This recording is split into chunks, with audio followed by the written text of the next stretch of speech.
और देश की राजनीति को एक नया मोड़ देने वाले, देश की राजनीति को धर्म और जात पात से निकालकर स्कूलों और अस्पतालों और बिजली की तरफ मोड़ देने वाले मुख्यमंत्री दिल्ली अरविंद केजरीवाल जी, भाई यशोदान जी, और कच्छ के इलाके के हमारे गुजरात के सभी पदाधिकारीगण,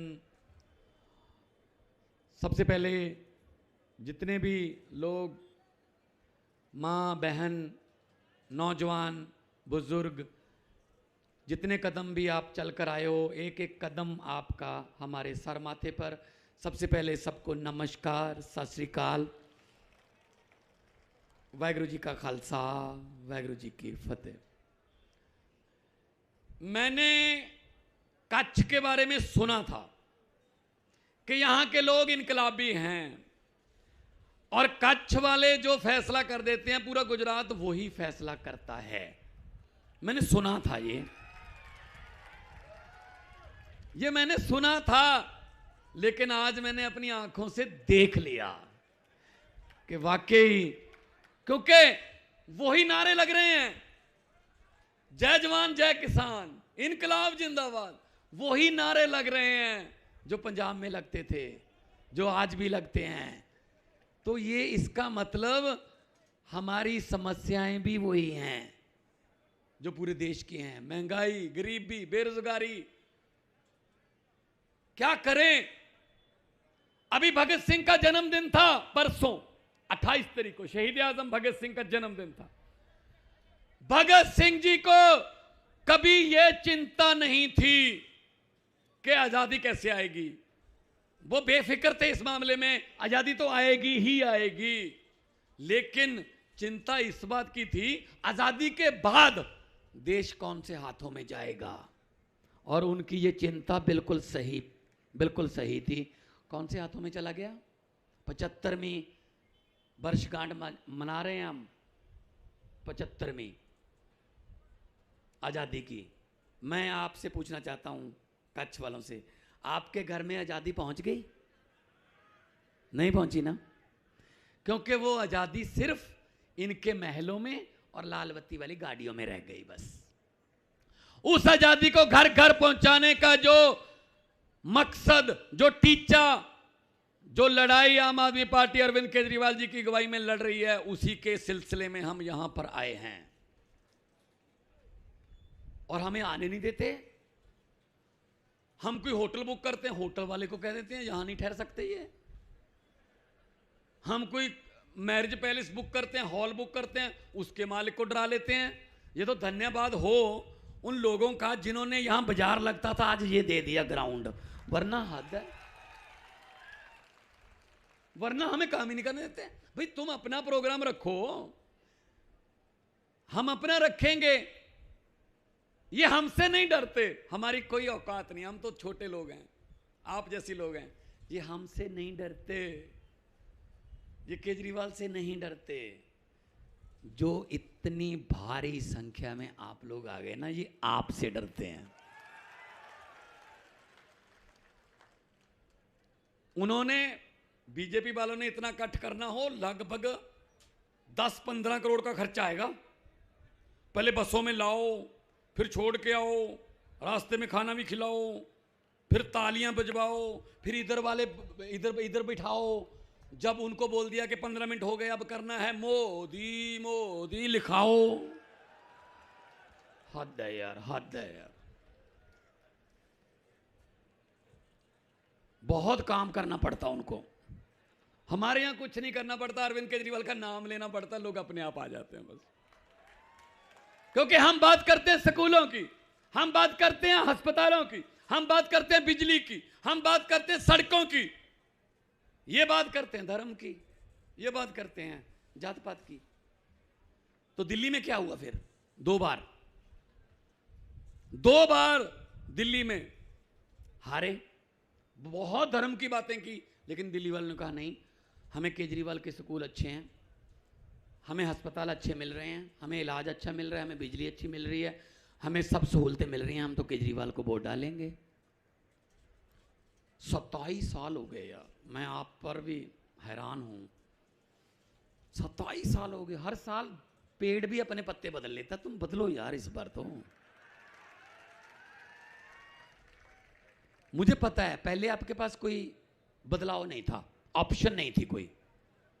कांग्रेस का तो आप देख लो क्या हाल हो चुका है, कोई प्रधान बनने को तैयार नहीं उनका। परसों मैंने एक अपने दोस्त को कहा, मैंने कहा यार कांग्रेस के प्रधान के पर्चे मिल रहे हैं, 40-50 रुपए का होगा, तू भी भर दे, पर्चा भर दे प्रधान का। वो कहता भर तो दूं, मुझे चिंता इस बात की अगर चुना गया फिर क्या करूंगा। कोई प्रधान बनने को तैयार नहीं है। कांग्रेस की हालत उस बुजुर्ग 90 साल बुजुर्ग जैसी हो गई जिसको डॉक्टर बोल देते हैं घर पे ले जाके सेवा कर लो, अब इसमें कुछ नहीं है, बस ये कांग्रेस का हाल है। दिल्ली में नेशनल पार्टी सबसे पुरानी पार्टी, दिल्ली में 2 बार कितनी सीटें? 0। 2 बार, 15 में भी 20 में भी। यहां राहुल गांधी, यहां सोनिया गांधी जी, यहां पर ये इनके सब बड़े बड़े नेता रहते हैं, जिस इलाके में वो रहते हैं उनका एमएलए पता कौन है? अरविंद केजरीवाल, नई दिल्ली विधानसभा में पड़ता है। इसका मतलब जो इनके नेताओं के, कांग्रेसी और बीजेपी के नेताओं के घर में काम करते हैं, माली सफाई वाले, वो भी झाड़ू चक्कर उठाते हैं बस। सो दोस्तों, ये पंजाबी खड़े हैं, साढ़े भरा खड़े ने, ट्रांसपोर्ट दे विच बिजनेस ने, मैनू किसान बहुत मिले ने कि इत्थे तकलीफां ने, दुख तकलीफां ने कि साडे तो काम लैके सानू छड्डण लगे है। नहीं, असीं तुहाडे नाल खड़ांगे, असीं तुहाडे नाल खड़ा। 90% कुर्बानियां देश को आजाद कराने में पंजाबियों की, और पूरे देश में हम, पूरी दुनिया में पंजाबी जो हैं जहां जाते हैं अपना मुकाम बनाते हैं, मेहनत करते हैं। आप लोग मेहनती लोग हो, आप लोग सब ईमानदार लोग हो। लोग कभी भी भ्रष्ट नहीं होते, लोग भ्रष्ट नहीं होते, नेता भ्रष्ट होते हैं, ये खाते हैं। हमारे देश के नेता इस देश में खाते हैं, इसीलिए उनके विदेश में खाते हैं। कोई बैंक लूट के भाग गया, कोई 10,000 करोड़ लेके भाग गया। हमें तो भाई इतनी रकम लिखनी भी नहीं आती कि कितनी जीरो लगती हैं इसमें। हमें तो अपने घर की चिंता है, आज शाम को रोटी मिलेगी या नहीं मिलेगी, आज चूल्हा जलेगा या नहीं जलेगा। ये बड़ी बड़ी बातें करते हैं। कल क्या चल रहा था, परसों, कल ही था मेरे ख्याल में, कि नरेंद्र मोदी जी नरेंद्र मोदी स्टेडियम से लाइव, ले स्टेडियम अपने नाम पे कर लिया। हद है। हुकूमत वो करते हैं जिनका दिलों पर राज होता है। यूं कहने को तो मुर्गे के सर पे भी ताज होता है। पंजाब में 6 महीने हुए हैं सरकार बने हुए, बिजली 2 महीने का बिल आता है हमारा। 1 जुलाई से बिजली हमने फ्री की, 300 unit per month, 600 unit. 74 lakh घर हैं पंजाब में, मीटर लगे हुए हैं 74 लाख। 51 लाख को जीरो बिल आया है अभी। और आपको हैरानी होगी कि जब नवंबर और दिसंबर का महीना आएगा, उस समय एसी वगैरह नहीं चलते, ठंड हो जाती है, तो जनवरी का, नए साल का जो पहला बिल आएगा पंजाब में, 74 लाख में से 69 लाख, 69 लाख लोगों को जीरो बिल आएगा। 95% से ज्यादा। हमने कोई नोट छापने वाली मशीन नहीं लगा रखी है, पैसा लोगों से ही आता है, लेकिन हमने लीकेज बंद कर दी है, भ्रष्टाचार बंद कर दिया। जो ये खाते थे वो हमने करप्शन पे रोक लगा दी है, तो पैसे बचने लगे, तो वही पैसे हम आपको देने लगे। स्कूल अच्छे कर दिए, अस्पताल अच्छे बना दिए, बिजली फ्री कर दी, सड़कें, व्यापारियों के लिए रेड राज बंद कर दिया, टैक्स देने लगे, व्यापारियों को भी लगा कि हाँ अगर हम टैक्स देंगे तो ये टैक्स का पैसा हमें वापस ही मिलेगा किसी ना किसी रूप में। तो ये विश्वास बना, तो विश्वास बना तो सरकार बनी, सरकार बनी तो विश्वास बना। तो हमने ये किया है। 350 करोड़ में जो पुल बनता था, अरविंद केजरीवाल जी ने नए इंजीनियर बुलाए, नया नक्शा बनाया, वो 200 करोड़ में बना दिया। 150 करोड़ बच गया। 150 करोड़ से पूरे दिल्ली की दवाइयां फ्री कर दी। भाई इसको क्यों कहते हो आप फ्री? केजरीवाल फ्री की रेवड़ियां बांटता है, केजरीवाल फ्री क्यों ये कर रहा है, केजरीवाल ऐसे फ्री क्यों दे रहा है रेवड़ियां बांट। हम बिजली दे रहे हैं, हम लोगों को पानी दे रहे हैं, हम लोगों को इलाज दे रहे हैं, हम लोगों को शिक्षा दे रहे हैं, इसको कह रहे हैं फ्री की रेवड़ी। तो मैं ये पूछना चाहता हूं मोदी साहब, जो 15 लाख हर व्यक्ति के खाते में आएगा, वो वाला पापड़ किसने बेचा था? आ गया 15 लाख? आपके यहां आ गया 15 लाख? अरे ईशुदान भाई आप तो कहते थे आ गया, यहां नहीं आया ना? पंजाब में भी नहीं आया, किसी का नहीं आया। जुमले थे, आजकल जुमलों की फैक्ट्री चल गई है, फिर चल गई है फैक्ट्री, उसमें जुमले बन रहे हैं नए नए ताजे ताजे कि कौन से जुमले से लोग भड़केंगे, कौन से जुमले से लोगों की भावनाओं को भड़काया जा सकता है। जुमलों में मत आना, जुमलों में मत आना। 15 लाख की बात छोड़ो, जो हमारे घर में बचत करके 2-3 हजार हमने अपने खर्चे के लिए रखा था, नोटबंदी करके वो भी निकलवा के ले गए सारा। सबसे ज्यादा नोटबंदी का जो नुकसान हुआ मां बहनों को हुआ है। महिलाएं बैठी हैं, इनको एक अच्छी आदत होती है महिलाओं को, पंजाब में भी है, यहां भी है, होगा। ये अपने कई जो माएँ बहनें हैं वो अपने हस्बैंड से, अपने पति से नहीं बताती उसको, थोड़े पैसे अलग से रख लेती हैं, कई बार इमरजेंसी में काम आ जाते हैं, बच्चे की फीस आ गई या रात को कहीं कोई इलाज के लिए जाना पड़ा, अलग से रख लेती हैं। अब उनको क्या पता था कि रातों रात नोट बदल जाएंगे, रातों रात नोटबंदी हो गई, अगले दिन ना हस्बैंड को बता सकती हैं ना छुपा सकती हैं। बताती हैं तो लड़ाई होती है घर में, वो कहते कहाँ से आए पैसे, ये तुम तो चोरी करती है। नहीं बताती तो कागज बन जाएंगे।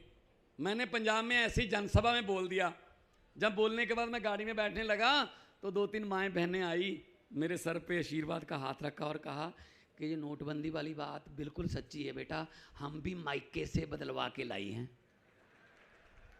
आदि को तालियां बताती हैं, ये भी मायके वाली हैं। क्या नोटबंदी करने से करप्शन खत्म हो गई, आतंकवाद खत्म हो गया?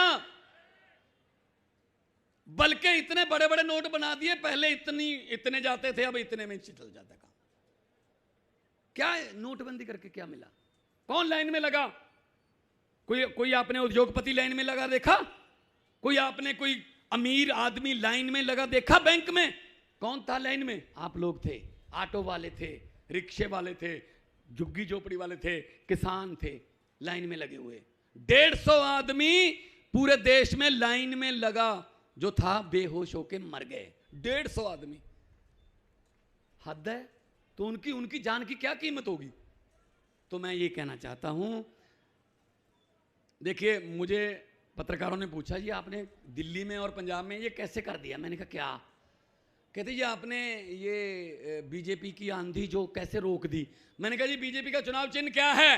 बोले कमल का फूल। मैंने कहा कमल का फूल कहाँ उगता है? कहते जी कीचड़ में। मैं कहा आम आदमी पार्टी का चुनाव चिन्ह क्या है? कहते जी झाड़ू। मैं कहा झाड़ू क्या करता है? कहते कीचड़ की सफाई। मैंने कहा हमने कीचड़ की सफाई कर दी, कमल उगे ही नहीं। इस झाड़ू से पहले हम सिर्फ मकान और दुकान साफ करते थे, अब अरविंद केजरीवाल की अगुवाई में इस झाड़ू से पूरा साफ किया जाएगा।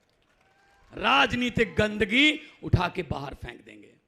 जब आप वोट करने जाओगे, एक बात मेरी याद रख लेना, भले ही पूरा भाषण भूल जाना, एक बात याद रख लेना कि भगवंत मान आया था, ये कह के गया था, जब आप अंदर जाओगे, बूथ के अंदर जाओगे, मशीन देखोगे, वहां पे बटन लगे होंगे, चुनाव चिन्ह होंगे अलग अलग। बस ये बात सोच लेना, वो जो बटन है ना पंजे का है, ना कमल के फूल का, ना हाथी का, ना तीर कमान का, ना झाड़ू का, वो बटन आपके बच्चों के भविष्य का बटन है। सही बटन दबा दोगे परिवार का भविष्य बन जाएगा। और अगर 27 साल पहले वाली गलतियां करोगे तो फिर 5 साल और सही। अंग्रेजों ने हमें 200 साल इकट्ठे गुलामी दी, ये 5-5 साल की किस्तों में दे रहे हैं, है तो गुलामी है ना। आजाद कौन करेगा? खुद। कोई अमेरिका का राष्ट्रपति आके हम ठीक नहीं करने आएगा, अपने आप को खुद ठीक करना पड़ेगा। पंजाब में 14-15 साल के बच्चों ने अपने मां बाप को कहा कि जी कृपया हमारे फ्यूचर के लिए एक बार बटन बदल के देख लो। वहां भी ऐसे चल रहा था, 5 साल अकाली दल बीजेपी और 5 साल कांग्रेस। तो बच्चों के लिए मां बाप ने कहा चलो आपके कहने नहीं मानते हैं, देखते हैं। तो आज वो बच्चे जो हैं वो इतने खुश हैं कि जी हमारे माँ बाप ने बात मानी, तो मेरी भी जिम्मेदारी बढ़ गई उन बच्चों का फ्यूचर बनाना, उन बच्चों को अफसर बनाना। अब मेरी और अरविंद केजरीवाल जी की जिम्मेदारी है कि उनको ये ना लगे कि हमारा विश्वास टूटा है। सो विश्वास खरीदा नहीं जा सकता। विश्वास ये इनको आदत पड़ गई है, ये एमएलए खरीद लेते हैं कांग्रेस वाले। कांग्रेस के एमएलए ऐसे हैं जो सेल पे लगे हुए हैं। जैसे हम कहते हैं ना कि किसी घर पे इतनी गरीबी आ जाती है कि बर्तन बेच के गुजारा करते हैं, ये कांग्रेस वाले एमएलए बेच के गुजारा कर रहे हैं बेचारे। कभी गोवा से चले गए 8, कभी महाराष्ट्र से चले गए, कहीं। तो इनका कोई भरोसा मत करना, कुछ नया करके देखो, कुछ नया करके देखो। मैंने जब से होश संभाला है, एक आदमी की एक स्टेटमेंट मुझे 20 सेकंड की अच्छी लगी, मेरे लू कंडे खड़े हो गए, मैं जज्बाती हो गया। 2020 में इलेक्शन से 1.5 महीने पहले एक आदमी टीवी की स्क्रीन पर आता है और कहता है कि अगर मेरे 5 साल पुराने काम दिल्ली वालों को अच्छे लगे तो वोट दे देना, वरना मुझे वोट मत देना। वो आदमी है अरविंद केजरीवाल। और लोगों ने कहा यार ये कहने के लिए तो जिगरा चाहिए, फिर इसका मतलब काम किए होंगे, इसीलिए कहा फिर उन्होंने। तो इसलिए मैं आपको कहने आया हूं, पंजाब से, पंजाब और गुजरात का आपस में बहुत नाता, खास तौर पे कांडला का, क्योंकि ये पोर्ट हमें लुधियाना से सारा ट्रांसपोर्ट हमारा यहाँ आता है, हमारा एक्सपोर्ट इंपोर्ट का बिजनेस सारा यहाँ आता है। तो पंजाब का और आपका कांडला का, कच्छ का जो आपस में बहुत बड़ा नाता है। मैं आपको हाथ जोड़कर विनती करने आया हूँ, मेरा कोई चाचा, मेरा भतीजा या मेरा कोई मामे का बेटा, फूफा का बेटा, फुफ्फा का बेटा यहाँ से इलेक्शन नहीं लड़ रहा, ना ही उसने कोई ठेका लेना है, ना ही उसने कोई शराब का कोई कारोबार करना है, ना ही उसने कोई रेत में हिस्सा डालना है, ना कुछ नहीं करना। सिर्फ मैं ये इसीलिए आया हूँ कि आप लोग अपने बच्चों के लिए कृपया बटन बदल लीजिए, बटन बदल लीजिए, इनकी बातों में मत आना, क्योंकि ये देश को बांट रहे हैं।